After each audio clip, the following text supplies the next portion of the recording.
Assalamualaikum warahmatullahi wabarakatuh. Saya Wawan Idris Gintulangi, asal sekolah SMA Negeri 1 Pinugaluman, Kabupaten Bolau Mongondo Utara, Provinsi Sulawesi Utara, mahasiswa PPG dalam jabatan kategori 1, angkatan 3 tahun 2023, siap melaksanakan PPL 1, aksi 1. Terima kasih.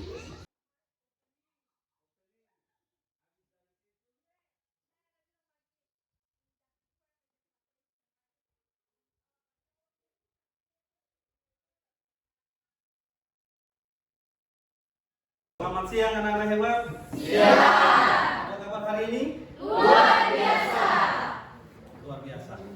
Ya, sebelum memulai pembelajaran, Pak Guru akan mengambil absen dulu ya. Kira-kira hari ini ada yang tidak hadir? Oh, hadir semua. Luar biasa, beri aplaus dulu. Ya, terima kasih.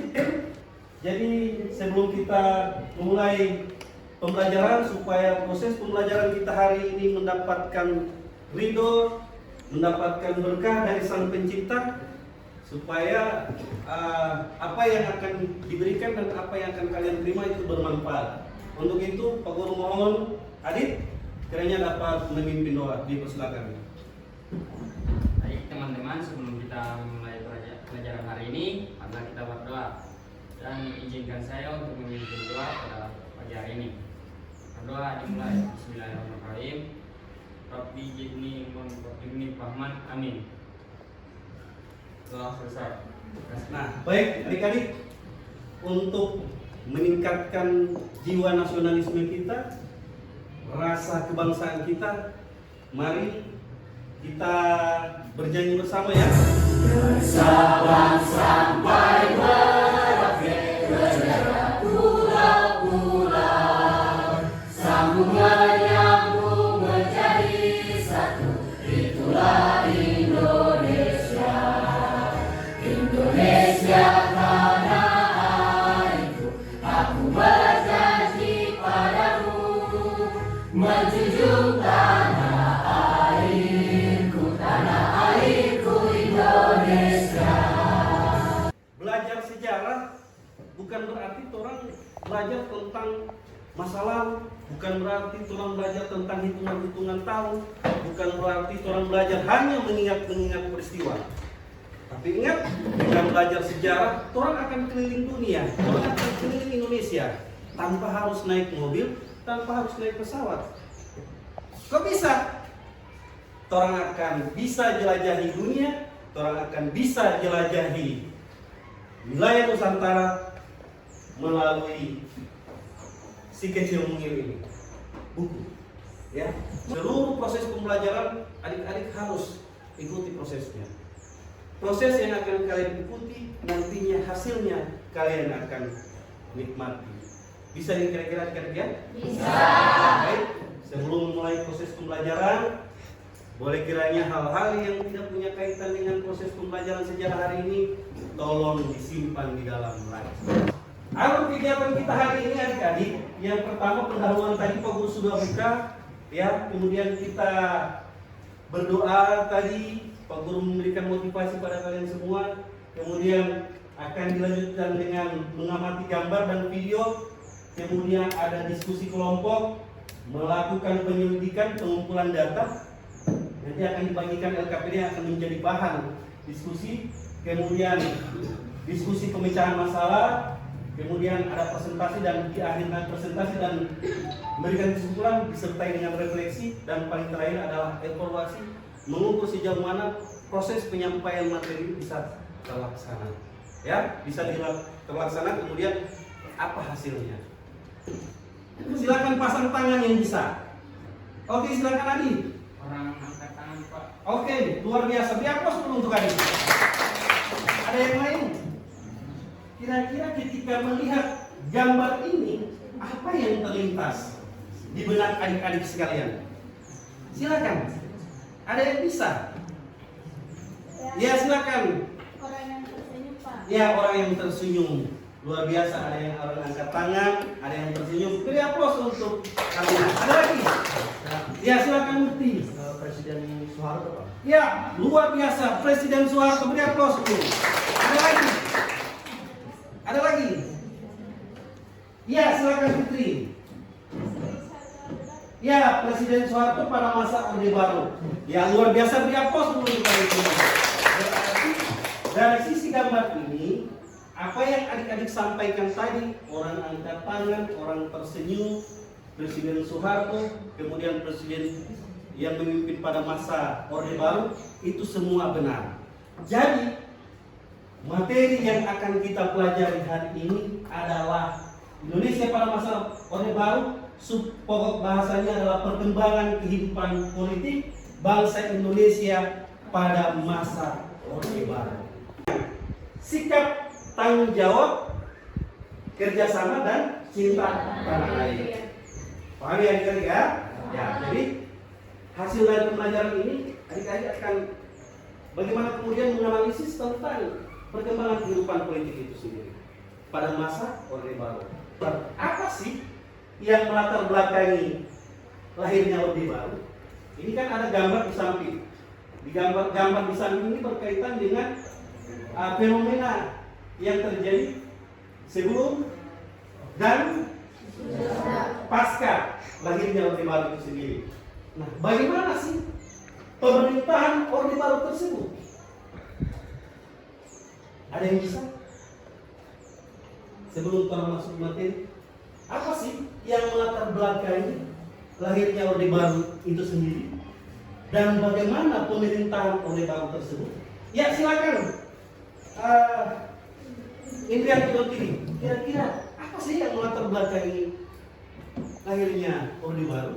Baik, yang melatar belakangi Orde Baru yaitu Super Semar atau bisa disebut dengan surat pemerintah. Surat perintah saya. Beri aplaus dulu. Ketika lahirnya Orde Baru, tentu sebelum dikeluarkannya surat perintah 11 Maret ini, ada aksi-aksi yang lahir sebelumnya. Mari kita simak. Jadi adik-adik, kita simak kronologi aksi Tripura. Diawali dari sini adik-adik. Demonstrasi pertama gerakan mahasiswa. Ini ketika terjadi pada saat gelombang aksi yang muncul ketidakpercayaan terhadap pemerintah Orde Baru itu sendiri. Games dulu. Tepuk 1, tepuk 2, tepuk 3, tepuk 4, tepuk 5. Awas, Pak Guru akan kombinasikan. Fokus, oke? Melatih konsentrasi adik-adik supaya tadi Pak Guru lihat rupa tegang, ya, rupa tegang, oke? Ya. Pak Guru tes sekali lagi. 1, 3, 2, 2. Ya, luar biasa. Beri aplaus untuk Oke, next and ya. Atas dasar ini, maka lahirlah ketika terjadinya aksi Tripura ini, maka lahirlah yang namanya Orde Baru itu sendiri. Mari kita simak video berikut ini. 10 Januari 1966, pasca Gestapo, kondisi masyarakat Indonesia mengalami ketidakstabilan dan krisis kepemimpinan. Hal ini berdampak langsung terhadap masyarakat secara luas. Devaluasi nilai rupiah juga menjadi pemicu turunnya kepercayaan masyarakat terhadap pemerintah. Kenaikan harga bahan bakar menjadi puncak permasalahan yang kemudian menyulut demonstran di kalangan mahasiswa. Para demonstran mengusung tuntutan yang harus segera dipenuhi oleh pemerintah. Bubarkan PKI, perombakan kabinet Dwi Korn. Tidak, sedikit saja yang terlintas di benak adik-adik. Ayo, ayo, ayo. Ada ulang? Silakan ulang. Kira-kira apa yang ulang simak tadi terkait dengan aksi dari Tripura itu sendiri?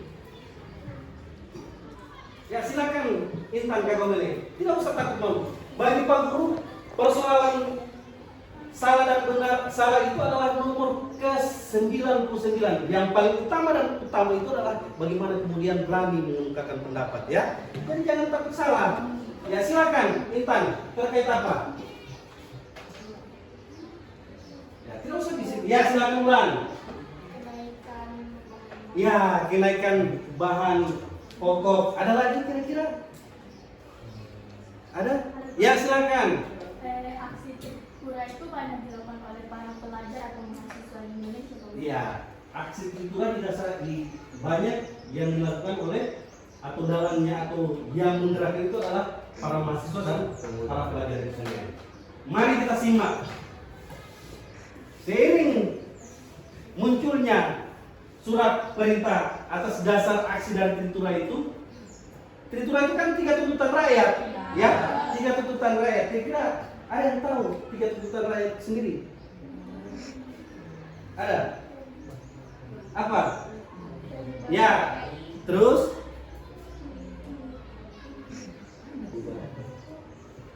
Oke, membubarkan PKI. Apalagi? Menurunkan harga pangan. Kemudian? Ya, apalagi? Tripura. Bubarkan PKI. Kemudian apa? Turunkan harga pangan. Apalagi? Perombakan kabinet. Ya. Terjadinya dualisme kepemimpinan nasional. Ya. Mengapa terjadi dualisme kepemimpinan nasional? Atas dasar ini adik-adik. Yang pertama, berdasarkan ketetapan MPR S nomor 14 garing MPRS tahun 1966 dinyatakan apabila presiden berhalangan kedudukannya digantikan oleh pemegang mandat super semar. Kemudian ketetapan MPRS nomor 12 garing MPRS 1996 MPR memberikan tugas kepada pengembang mandat super semar untuk membentuk kabinet Ampera untuk menstabilkan keadaan negara. Apa dampak dualisme kepemimpinan nasional? Dampaknya di sini adik-adik. Ini yang pertama, Soeharto turut menentukan nama-nama menteri. Ya. Kemudian Presiden Soekarno berkedudukan sebagai pemimpin kabinet, sedangkan Soeharto bertindak sebagai pelaksana. Sehingga 22 Februari 1967 Soekarno resmi mengundurkan diri. Lanjut. Tanggal 12 Maret 1967 itu adalah titik awal. Sebenarnya titik awal ketika Presiden Soeharto ditunjuk sebagai pejabat presiden. Ya. Namun pada 27 Maret 1968 ini Presiden Soeharto resmi dilantik sebagai Presiden Republik Indonesia yang kedua yang berkuasa kurang lebih berapa tahun adik-adik? Berapa tahun? Berapa tahun? Berapa tahun? Tadi 30 tadi, siapa yang bilang 32? Siapa yang bilang tadi 32? Tidak usah malu-malu. Presiden yang tadi 32. Ya, 32 tahun pemerintahan Soeharto. Ya. Penguatan peran negara pada masa pemerintahan. Program utamanya tentu ini menciptakan stabilitas keamanan negara. Ciri-cirinya ini dui fungsi ABRI, kemudian konsep masa mengambang, kemudian ada korporasi negara, ada sentralisasi pemerintahan, program bantuan luar negeri, dan sistem semi perwakilan. Dampak penguatnya peran negara pada masa Orde Baru yaitu pemerintahan yang otoriter. Ya. Pemerintahan Soeharto itu dikenal sangat otoriter, diktator, sehingga kebebasan berpendapat itu terkunci dengan rapat-rapat. Pak Guru tunjuk saja di kelompok 1, kelompok 2, 3, dan 4. Akan Pak Guru bagikan bahan ajar kemudian LKPD, ya, masing-masing kelompok Pak Guru. Ya.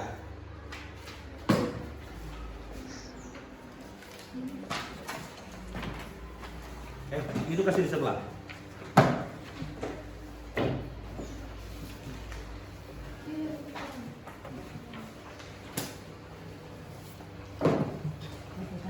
Mana lagi yang belum? Mana yang belum? Mana WhatsApp? Nah, cukup. Main belum ada bahan aja. Oke, baik adik-adik. Adik-adik, silakan buka LKPD masing-masing, ya. Ada adik-adik akan mengamati gambar, ya. Baca, nanti dibaca ya petunjuk penggunaannya. Kemudian buka LKPD dulu, buka dulu LKPD. Buka LKPD, ya. Buka LKPD untuk kelompok 1 tentu menganalisis berkaitan dengan, ya, ada di situ. Kemudian kelompok 2, ya, kelompok 3, ya, kelompok 4 tentang diri fungsi ABRI. Adik-adik diberikan waktu untuk mencari sumber, mencari data lewat materi. Silakan di-scan, ada barcode yang sudah tersedia di dalam LKPD itu sendiri. Ada bahan aja sebagai bahan pendukung.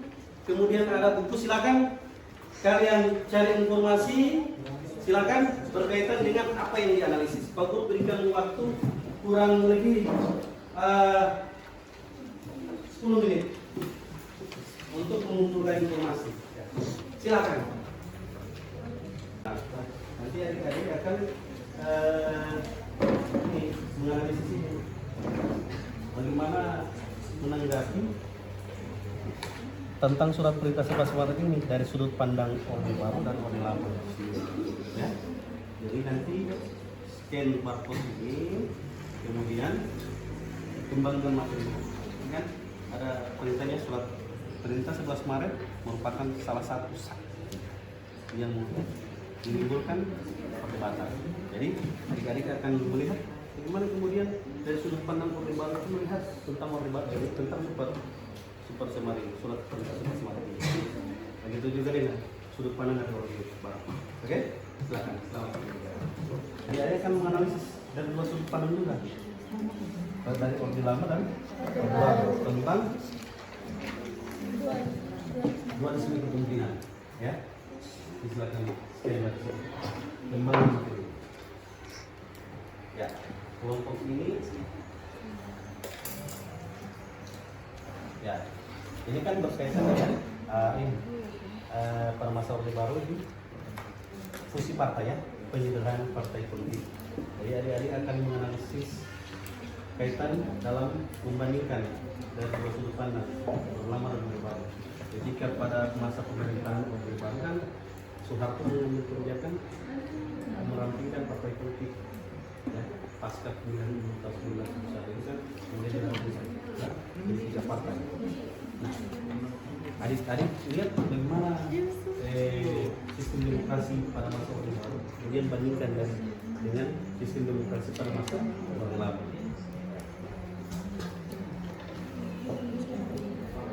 Ini tentang fungsi ABRI.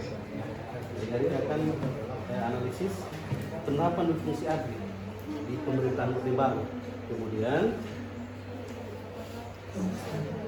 adik-adik lihat apakah konsep dan fungsi ABRI itu mulai nampak pada masa sekarang. Seiring banyaknya fakta-fakta, ya. Ketika saat ini kan adik-adik kan pernah nonton di berita seorang ada jenderal polisi yang ditempatkan sebagai pejabat gubernur, ya. Silakan adik-adik analisis.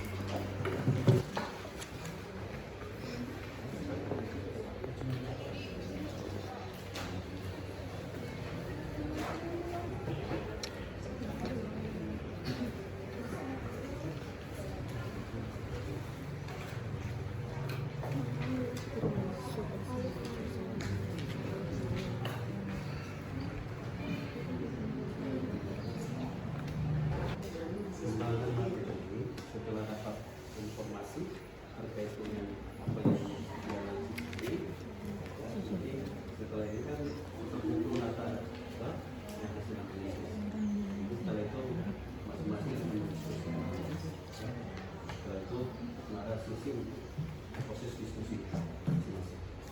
Nah, jadi setelah mengumpul informasi ini, ya, mendapatkan informasi data-data terkait dengan bahan analisis, akan kalian diskusi, ya, diskusi internal pihak produksi.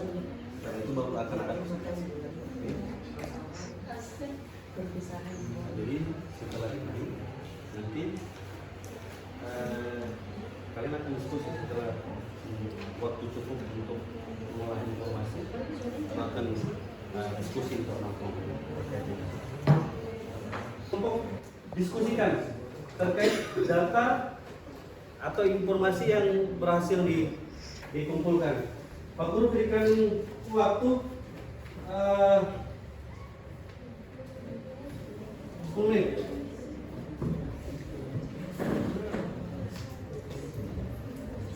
Silakan diskusikan bersama kelompoknya. Ya, silakan diskusikan bersama kelompoknya terkait itu. Nanti setelah ini masing-masing akan melakukan presentasi.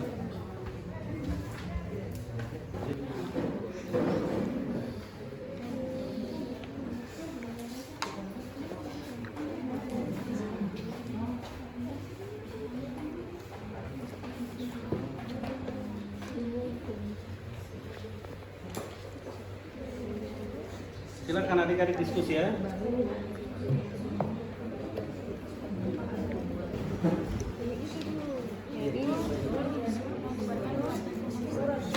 Dan siswa menemukan sebuah menteri. Habis itu proses ini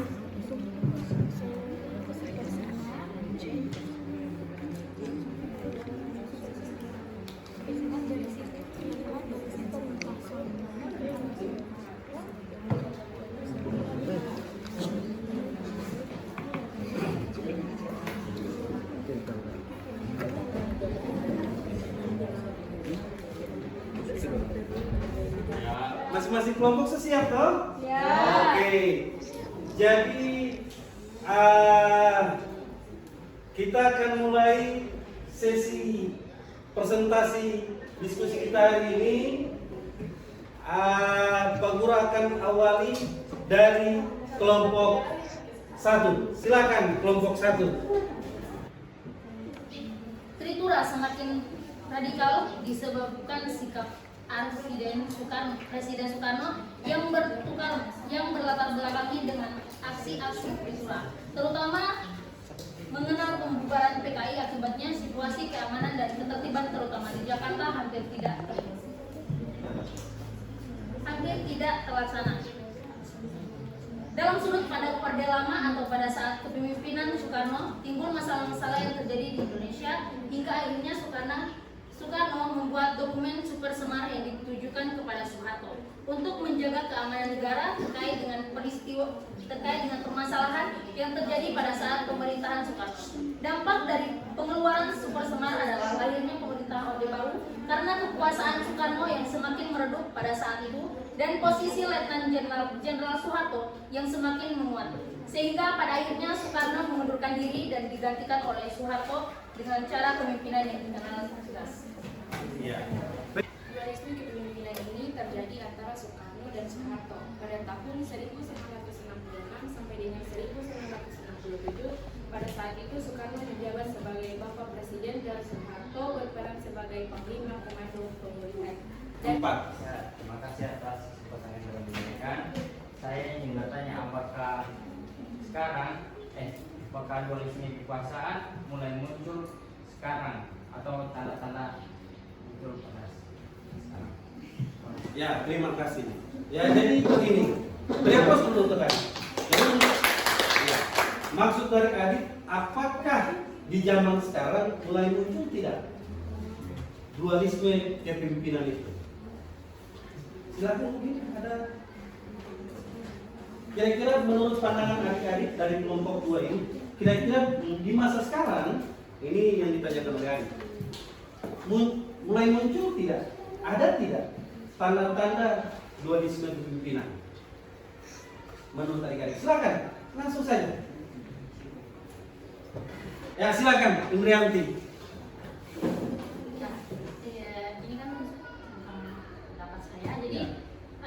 pendapat saya belum menemukan hal itu. Lebih tepatnya kalau misalnya ada dalam kepemimpinan itu dipimpin Presiden Joko Widodo masih disebut dengan sebagai presiden dan akan berakhir pada jabatannya pada pemilihan nanti di 2024. Jadi menurut saya tidak ada dua kepemimpinan ataupun dua pendapat tentang kepemimpinan negara.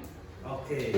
Yang disajikan oleh Indrianti Daltini dan Ardi Narasti, mungkin ada tanggapan balik dari Adik terkait hal itu, atau cukup mungkin, atau ada tanggapan balik dari teman yang lain? Cukup. Terima kasih. Silakan masing-masing kelompok dapat menyimpulkan hasil dari diskusi. Silakan kesimpulan untuk kelompok 3.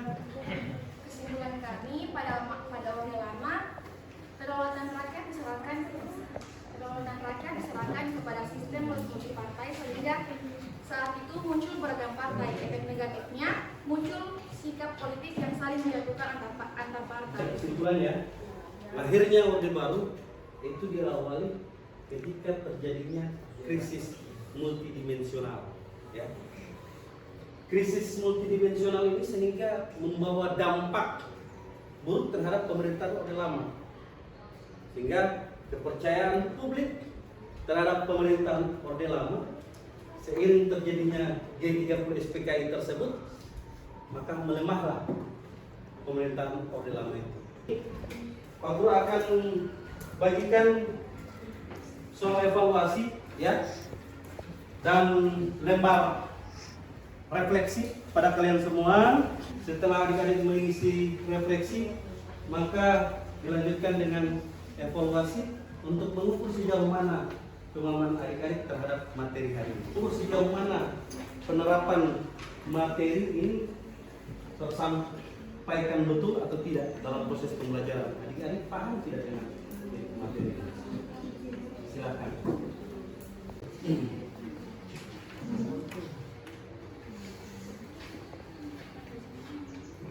Minggu depan kita akan masuk pada masih seputaran materi yang sama, tapi sub pokok bahasan yang terakhir. Tadi kan kita berbicara tentang politik, ya.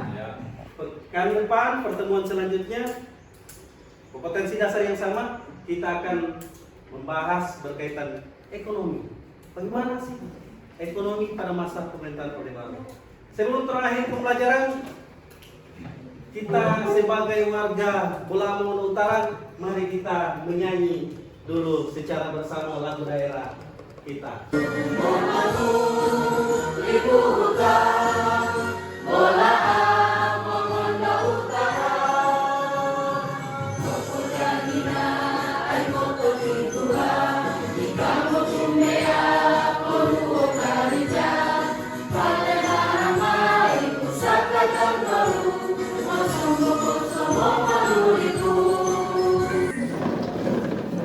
Terima kasih untuk hari ini. Sebelum orang akhiri tutup kegiatan pembelajaran hari ini dengan doa, Pak Guru mau sapa dulu terakhir kalinya.